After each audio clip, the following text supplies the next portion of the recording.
henceforth, you will not greet any man again in this village. You will not smile at any man.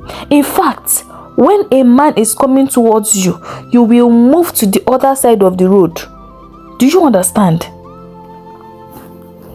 Mawai wanted to argue, but for peace to reign, she nodded instead. Yes, my husband.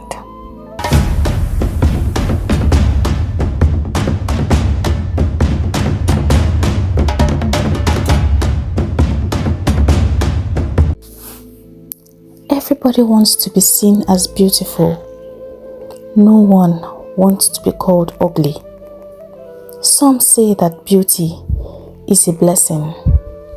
Others may see it as a curse.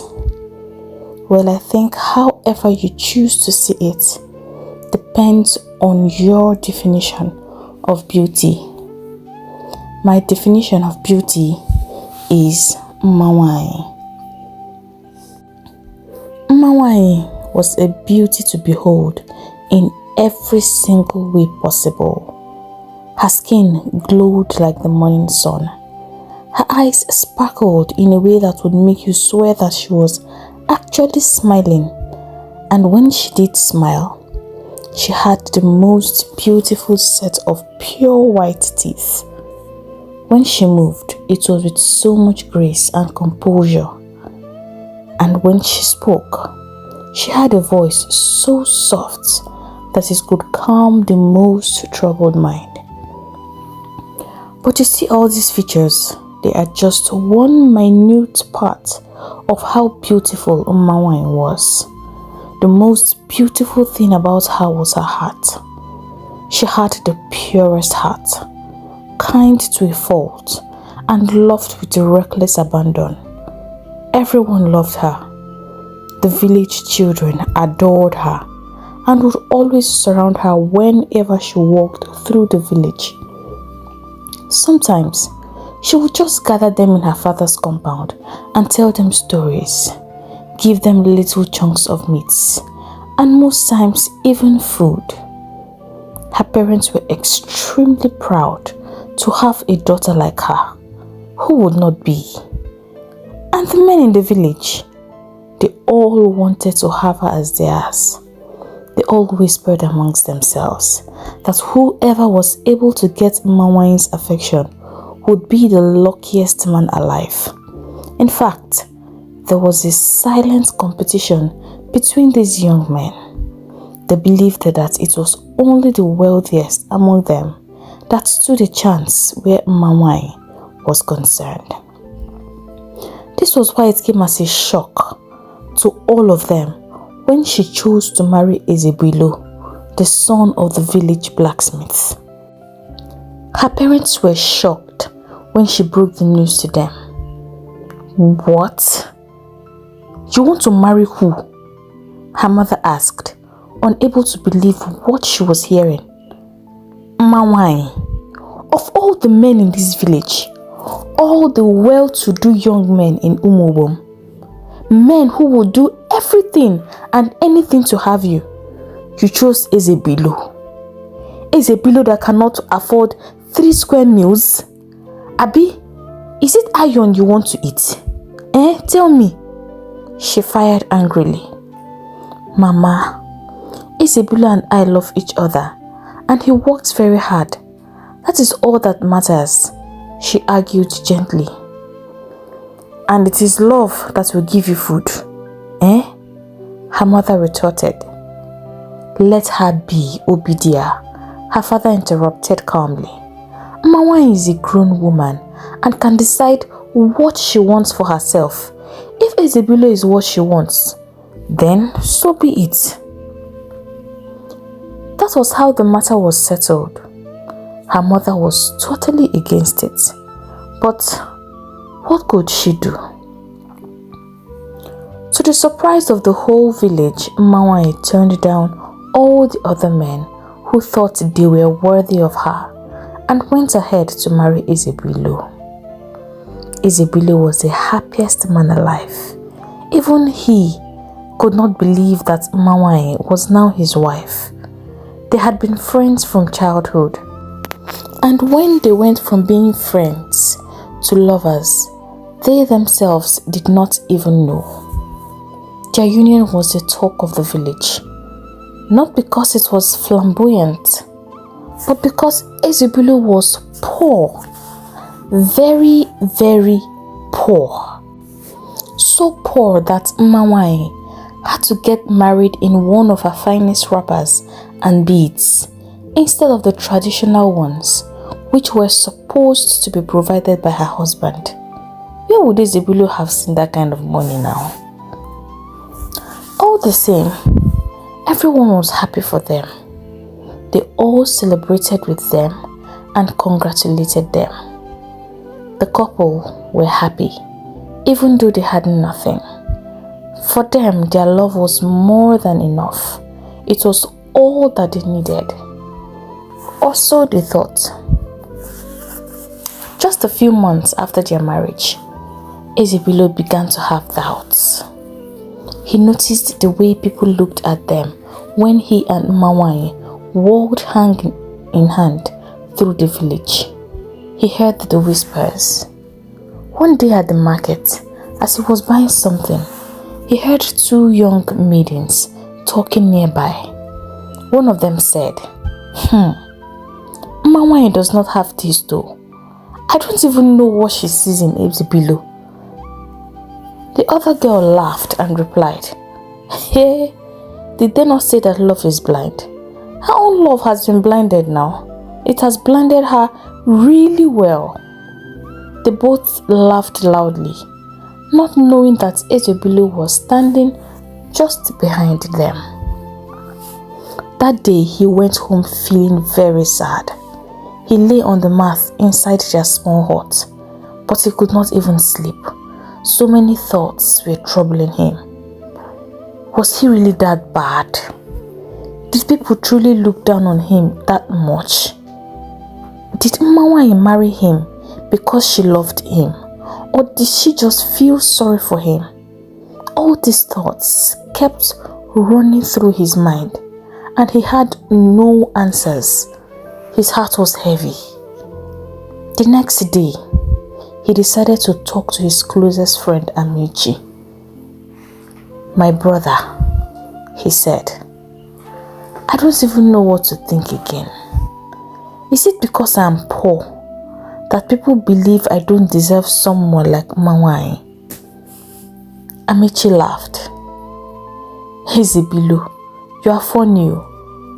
Do you know how many men wanted to marry Mmanwanyị? Obigwe, Okonta, Ekenna, even Jidofo, and she left all of them for you. He laughed again. Ezebulu frowned. Amaechi, this is not helping me.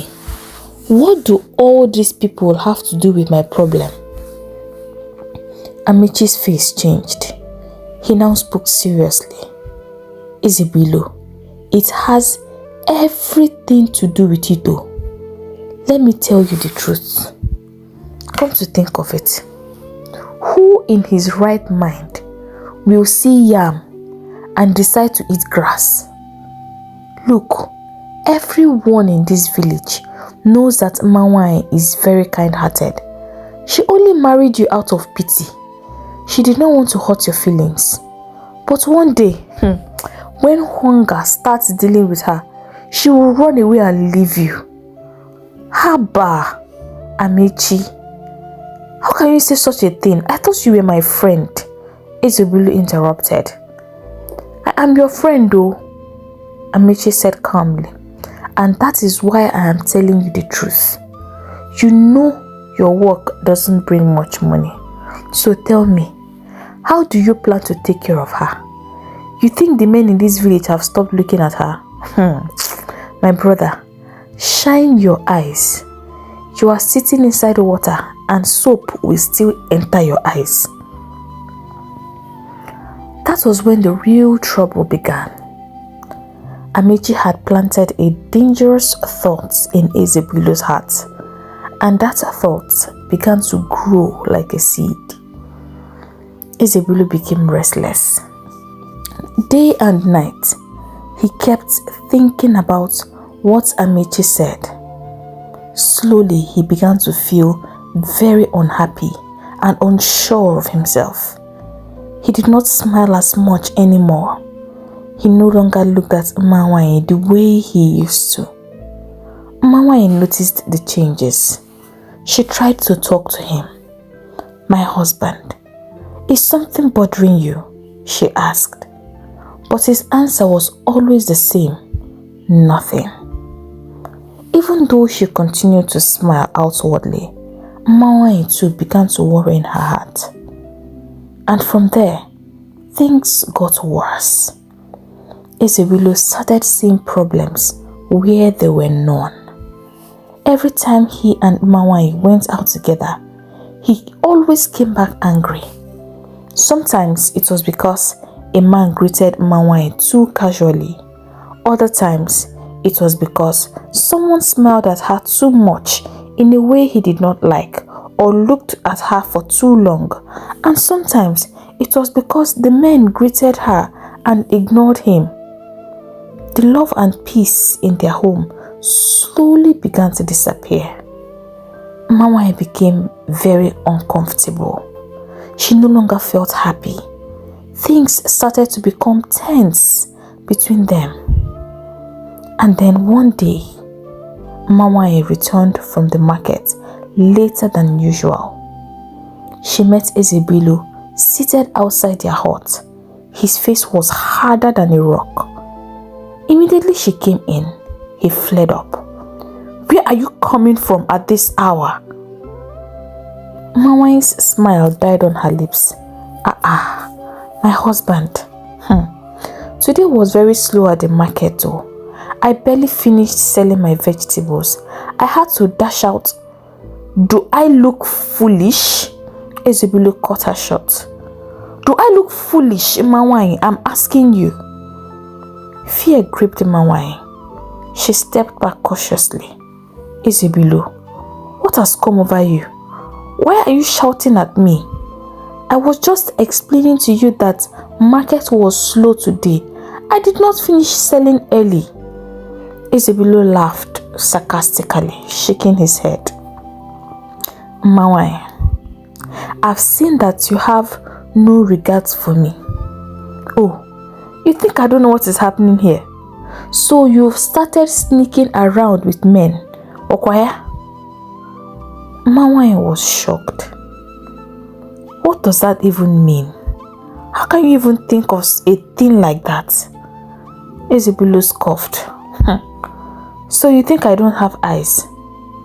You think I don't see the way all those men look at you and the way you smile at them?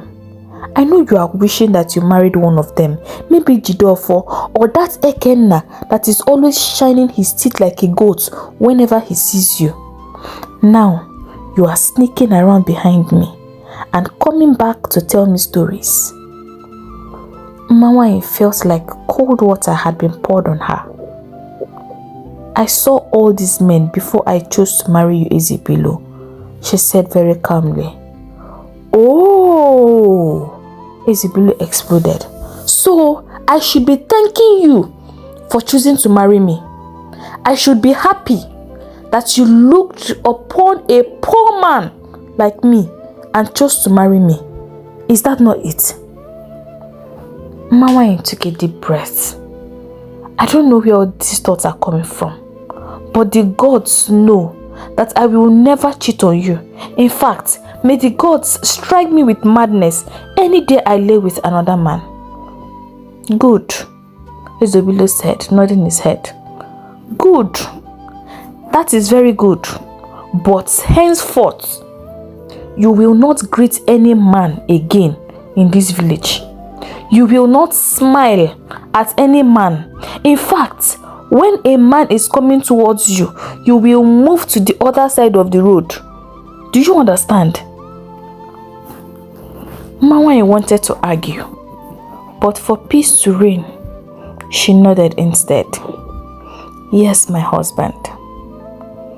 That seemed to calm Ezebulu, but only for a short time. From that day on, he began to follow her everywhere. When she went to the market, he followed her secretly. When she went to the stream to fetch water, he hid behind trees and watched her. When she went to visit her friends, he trailed her through the bushes, hiding like a thief. Ezebilo became a monitoring spirit. His mind was never at rest when Mmanwanyị was out of his sight. And because of this, he even stopped working as he should and was even becoming poorer with each new day. Because the time he was supposed to spend at the forge, he used it to watch Mmanwanyị. And all the while, Mmanwanyị had no idea that her husband was watching her every step. Then, she became pregnant. They were both happy. Very happy, in fact. But they were happy for different reasons. Mmanwanyị was happy because she was going to be a mother. She hoped that this would make Ezebilo trust her more and stop being suspicious all the time. Ezebilo, on the other hand, had different thoughts. He was excited because he felt the pregnancy was a way to mark his territory. To him, once people saw that Mmanwanyị was pregnant, they wouldn't desire her anymore, especially with the changes that comes with being pregnant. He believed she would now be too busy taking care of their child to even notice other men, or for other men to even notice her. In fact, he had bigger plans. As soon as this baby was born, he told himself he would wait just 6 months and then get her pregnant again. That way, she would be too tired and too busy with babies to even think about anyone else but him and the children. But Ezebilo was disappointed. Mmanwanyị's beauty did not fade with the pregnancy. In fact, she looked even more beautiful. She looked radiant. She glowed. People still admired her whenever she went. Some even joked that she was not from this world, that she must be from the water. One day, Ezebilo heard women discussing, and one even said that if Ezebilo had not snatched Mmanwanyị quick enough, that by now she would be married to her son. This made Ezebilo very angry. These compliments made him more and more uncomfortable. His jealousy grew every single day. Then one day, something happened. Mmanwanyị went to fetch firewood. The load was much for her, as she had grown heavy. And so Ikenna, who happened to cross paths with her, offered to help her carry it home. She was grateful for the help and quickly accepted. Ezebilo did not see it as simple help. He read 1,000,001 things into that simple gesture. As soon as Ikenna dropped the load and left, he faced Mmanwanyị. So it has now come to this. Mmanwanyị was confused. Come to what? Ezebilo flared up. You are asking me as if you don't know. You have become so shameless that men are now coming into my compound without fear. You now carry your irresponsible relationships and rub it in my face because I don't have money. How am I even sure that that baby inside your womb is even mine? This one scattered Mmanwanyị's head. She flared up. How dare you say such a thing to me, Ezebilo? Why are you so consumed with jealousy? That bundle was weighing me down and Ikenna offered to help me. If being poor bothers you so much, why not work hard and break out of it? Ezebilo started laughing sarcastically. Ha! I said it. They have finished washing your head. You have now grown wings, Okwaya. You want to fly. You now talk to me anyhow you like. Stop it. Mawai fired back. I am tired of these insults and false accusations every single day. She turned and entered the hut angrily. She began to pack her wrappers into a bundle. Ezebilo followed her quickly. What are you doing? He asked, now shaking. Tears filled Mawai's eyes. I'm going to my father's house. I can't live like this anymore. Ezebilo, I cannot stay here with you. Ezebilo's heart dropped. Panic gripped him. He quickly held her hands. Please, Ma. I'm sorry. You know I love you very much. You know I love you. I just get jealous when I see men around you. Please don't leave me. See, I promise. I will never act like this again. Mawai looked into his eyes. She could see the fear in them. And so she slowly dropped her bundle and nodded. She accepted his apology, and life continued. For a while, things got better for the couple. Ezebilo tried his best to control his jealousy and his temper, and Mawai was getting heavier with the pregnancy. He helped her more at home and even started working again. People in the village began to say good things about them, and it looked like peace had finally returned to their home. Then, one cold, rainy night, Mawai went into labor. She was quickly rushed to the midwife's hut, rain beating down on the thatched roof as thunder rolled into the sky. But the labor was not easy at all. The pregnancy had been smooth, but now, labor was long and painful. Mawai screamed in pain. She cried out to the gods for help. She begged them to spare her life and her babies. The midwives gave her herbs and concoctions to drink. They rubbed her back and prayed, but nothing was working. Outside the hut, Ezebilo was pacing up and down in the rain. He was soaked to the skin, but he did not care. Fear filled his heart. He too prayed to the gods. He promised them everything, anything, if only his wife and child would live. After over 12 long hours of pain, sweat, and tears, Mawai finally gave birth. It was a beautiful baby girl. But instead of being happy, Ezebilo fled up in anger. A girl? He shouted. All this stress, all this shouting and crying, just for a girl? The midwives were shocked. One of them tried to calm him down. Ezebilo, this child is a blessing from the gods, whether be it a boy or a girl. And see all the things she went through to birth your child. But he hissed. My mother gave my father 7 sons without shouting like this. And now, after all this noise and suffering, it's a girl you people are bringing to me. And you are telling me to calm down. Calm down for what? At that moment, something snapped in Mawai. She suddenly burst into wild laughter. It was not a normal one. It was strange and very loud and did not stop. Everyone in the hut became silent. They watched her in fear and confusion. Then, still laughing, she started shouting, "Give me my baby! Give me my baby!" They thought she was joking.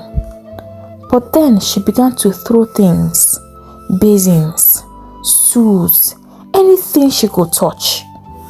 One of the midwives rushed to hold her down, But Mmanwanyị beat her hand very hard. That was when they all knew it was serious. They had no choice but to hand the baby over to her.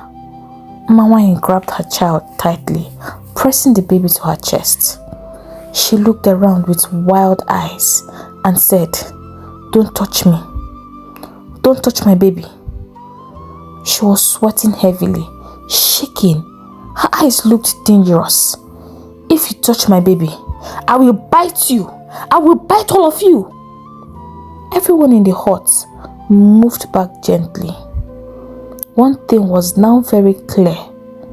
Mmanwanyị had lost her mind. She had gone mad. Ezebilo became furious. He started shouting again. "I said it. I knew it. I knew this day would come. Nothing is hidden under the sun. The gods are seeing everything." The midwife turned to look at him, surprised and confused. "Ezebilo, what is it again? What are you talking about now?" one of the old women asked. Ezebilo began to rant. "I've always known that Mmanwanyị was sleeping around with all those useless young men in this village. She thought I didn't see them. She was always smiling at them, walking around as if she does not have a husband. My biggest suspect is that Ikenna. Yes, that one. Because tell me, how can a man boldly carry firewood for another man's wife if something is not going on between them? You thought you will do it and go free. I did not see you, but the gods saw you." The midwives were shocked. One of the older women stood up and scolded him. "Ezebilo, what is wrong with you? It is the time to say such things. Can't you see that your wife is in pain? She just gave birth, and what she needs now is love, care and rest. This madness may pass with time. Many women go through this kind of sickness after childbirth." But Ezebilo shook his head and shouted, No. She has brought shame to my name, and the gods have struck her with madness. That baby is not mine. I will never allow her to step foot in my house again. Let her and her bastard child stay here forever if they want to." Then without another word, he stormed off in anger. The midwives stood in silence, staring at each other.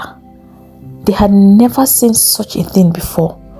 A man so full of hate, leaving his wife and newborn child behind, accusing his wife, who had just given birth, of terrible things. News of what happened reached Mmanwanyị's family quickly. They were shocked and very angry.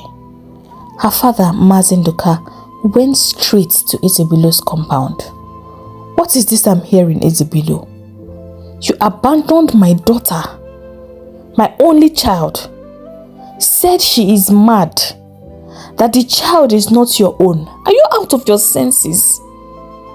But Ezebilo looked him straight in the eyes and said coldly, "Your daughter is a loose woman, an harlot." That was how she went around, opening legs to different men, and now the gods have punished her with madness. Let her face the consequences. She brought this upon herself. You see that child she's carrying, it does not belong to me. I am not the father of that child. She should go and look for who impregnated her." Mazinduka was heartbroken. He shook his head slowly. "The gods will not forgive you, Ezebilo, for what you have done to my daughter. May the earth remember you." He turned and walked away angrily. Mazinduka and his wife took their daughter Mmanwanyị back home. But the Mmanwanyị they brought home was not the same one they had known. She laughed at nothing. She talked to herself and to her baby, whom she named Ulimma, as if the baby could reply. She would sit for hours telling the baby stories, smiling, frowning sometimes, and other times singing and dancing to entertain her baby. And under no condition did she allow anyone come near her or her child. To her, everyone, even her own parents, looked like enemies. She would scream or throw things if anyone tried to touch Ulimma. Her parents were deeply worried. They sat down awake many nights, not knowing what to do. They visited different traditional healers. Some came to the house with charms and herbs, hoping to offer some kind of treatment. But each time they came close, Mawai would run after them like a wild animal, and anyone she mistakenly caught had a very sad story to tell. No one dared to come close to her. The only time she looked calm, almost normal, was when she was bathing or feeding her baby. It was clear to anyone who saw her that Ulimma was her whole world. But sadly, things did not get better. After some months, they even became worse. Mawai began to wander around the village. She would tie several colorful wrappers around her waist, wear heavy beads around her neck and arms, and even paint her face with charcoal or red powder or anything she thought would make her look beautiful. Then she would tie little Ulimma to her chest, like a queen carrying her precious jewel, and head straight to the village square. There, the village children will watch excitedly as she danced and danced, turning round and round, laughing happily. They would gather around her, singing and clapping loudly, her eyes wild but joyful. Sometimes she would sing her own songs as she danced, strange songs no one understood. But the children enjoyed it still. They thought it was fun. They thought she was entertaining them. They started calling her Queen Mma the dancer. The other villagers shook their heads with pity. Some actually believed that the gods were punishing her for something she had done, while others felt really sad for what had become of their beautiful Mawai.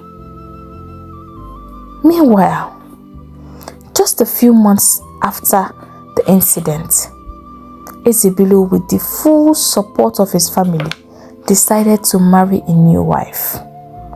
They said he needed a woman who would be faithful to him and would give him healthy sons, not like Mawai, who in their eyes had failed them all. Of course, no maiden in Umobom agreed to marry Ezebilo, and so they went all the way to Ofianta, a village close to theirs, and brought home Obianuju, a not so young maiden who was very desperate to leave her father's house and become somebody's wife. But the marriage did not go as Ezebilo had anticipated. In fact, at some point, it looked as if the gods were punishing him. Years passed, and Obianuju did not have even one single child. Worse still, she was the complete opposite of Mawai. And to the surprise of all, she was unfaithful, at least in the eyes of the villagers. Obianuju slept with any man that admired her, young o, old o, rich o, poor o, anyone. And it was no secret in Umobom. Everyone knew. But strangely, Ezebilo said nothing. Even though he knew, he kept quiet. The villagers had Obianuju's name on their lips. They called her names. They called her an harlot, called her barren. One time, the village women gathered together and beat her up mercilessly. They accused her of sleeping with their husbands. Yet, in all of this, Ezebilo remained absolutely silent. What people did not know was that Ezebilo had become impotent. His manhood had stopped working. It did not even work from the very first day his wife came home. He was a man in body, but not in function. And it was he who encouraged his wife to sleep with other men so that she could satisfy her own needs and he could have at least one child to save his face. But even at that, no pregnancy was forthcoming. Obianuju remained empty. Then one day, she got tired, packed her belongings, and decided that she was going to leave. "I can no longer stay in this marriage," she said as she stood before Ezebilo. Ezebilo begged her, tears in his eyes. "Please, Obianuju, don't go. Stay with me now, eh? Do you want people to laugh at me?" Obianuju looked at him with disgust.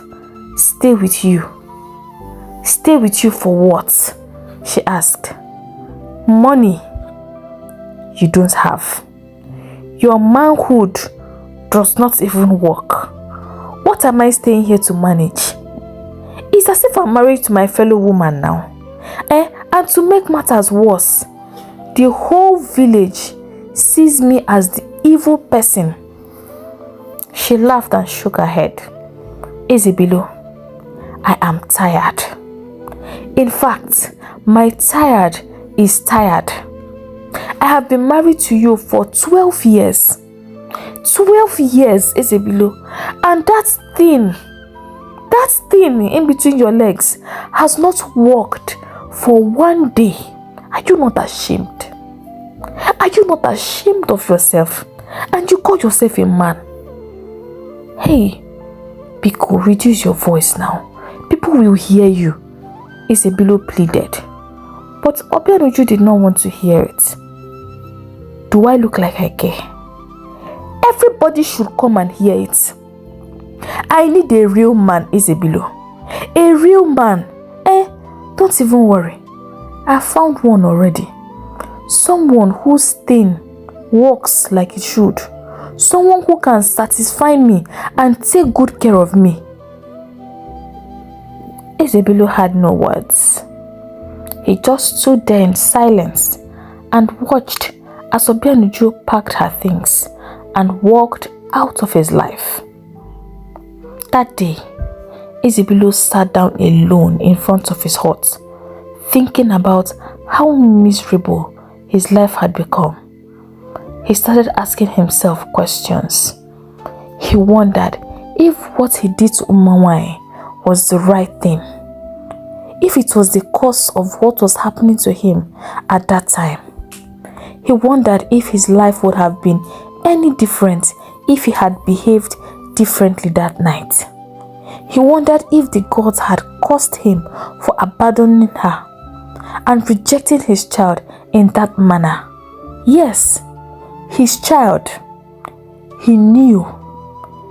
He had always known that the child Umanwai bore that night was his child. He had watched her grow under the care of her mentally ill mother, and every time he saw her, he knew that that child was his. He had only rejected her that night because she was a girl. But now he was filled with regret. How could he undo what he had done that night? He had let jealousy get into his head and destroy the once beautiful relationship he had with Umanwai. What if the gods had not cursed her? What if the midwives were right and his behavior had only worsened the whole situation?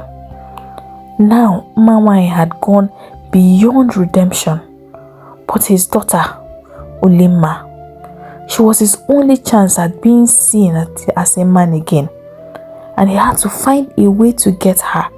No matter how, he had to find a way. As for Mazi Nduka's family, things had not remained the same for them ever since. Mmawanyi's condition had brought great sorrow to the household. Her mother could not bear the pain of seeing her only child walk the streets, laughing and dancing, talking to herself as people laughed and entertained themselves. The pain slowly ate her up, and she became very, very sick. As for Mazi Nduka, his heart was broken beyond repair.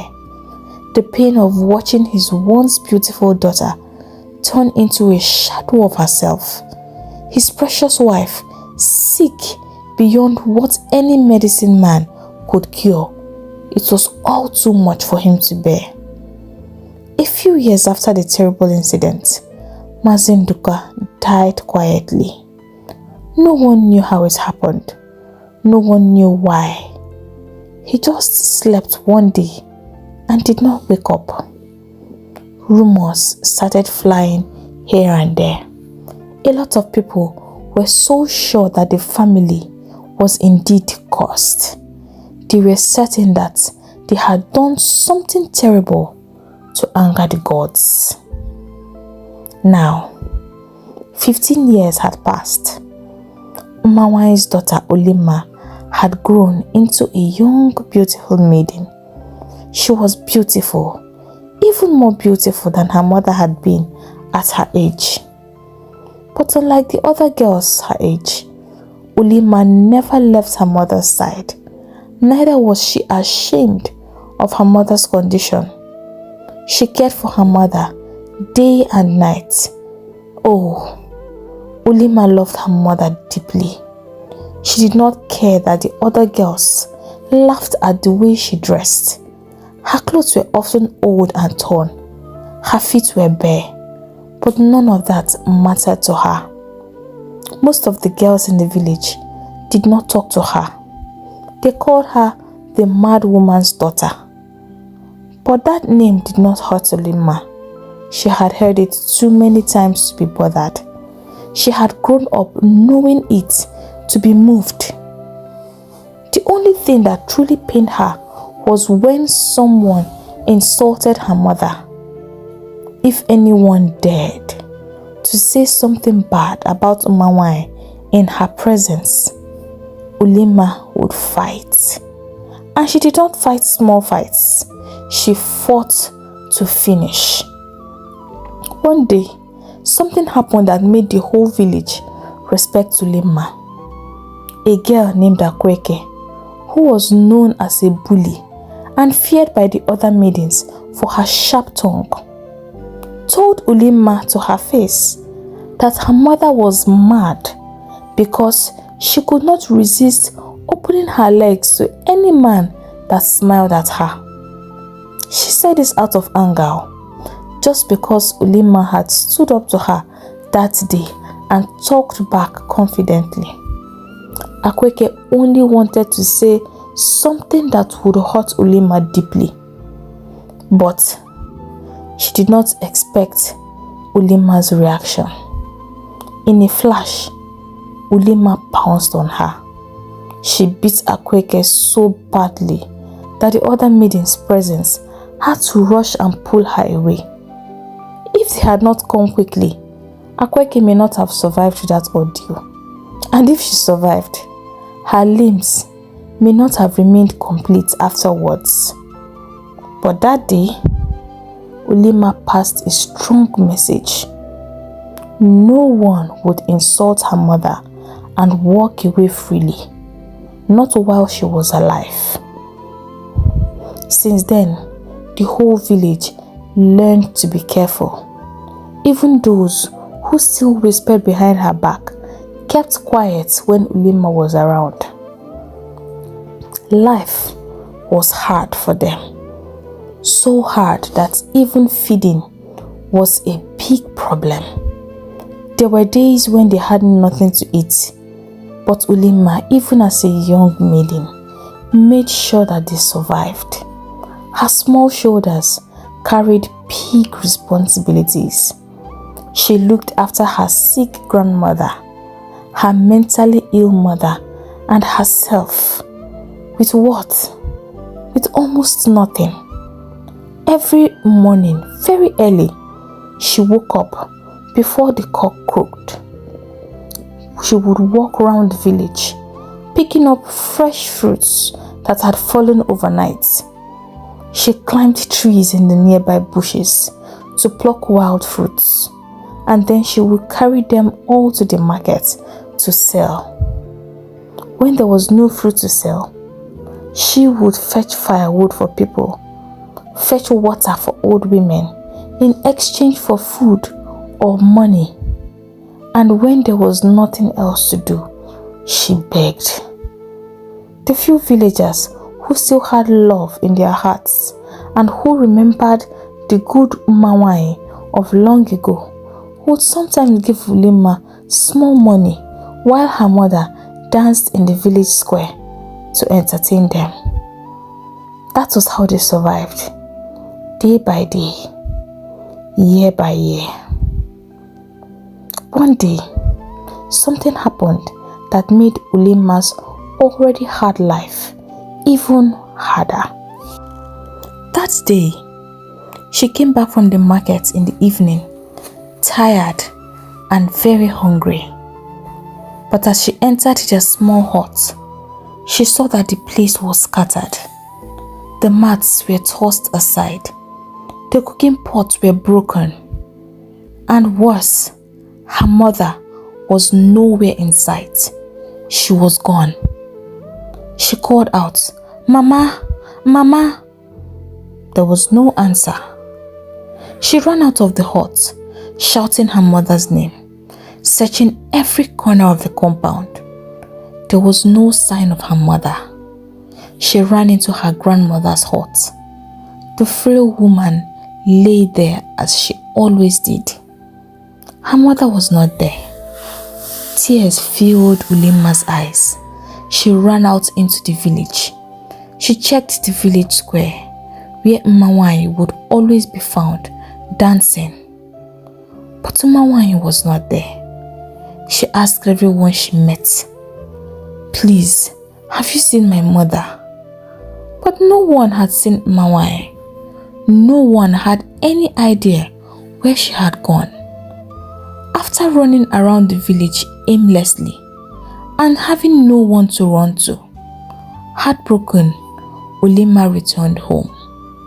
She hoped that maybe her mother had come back. But when she opened the door, the hut was still empty. That night, she cried and cried and cried until her voice was gone. She could not sleep.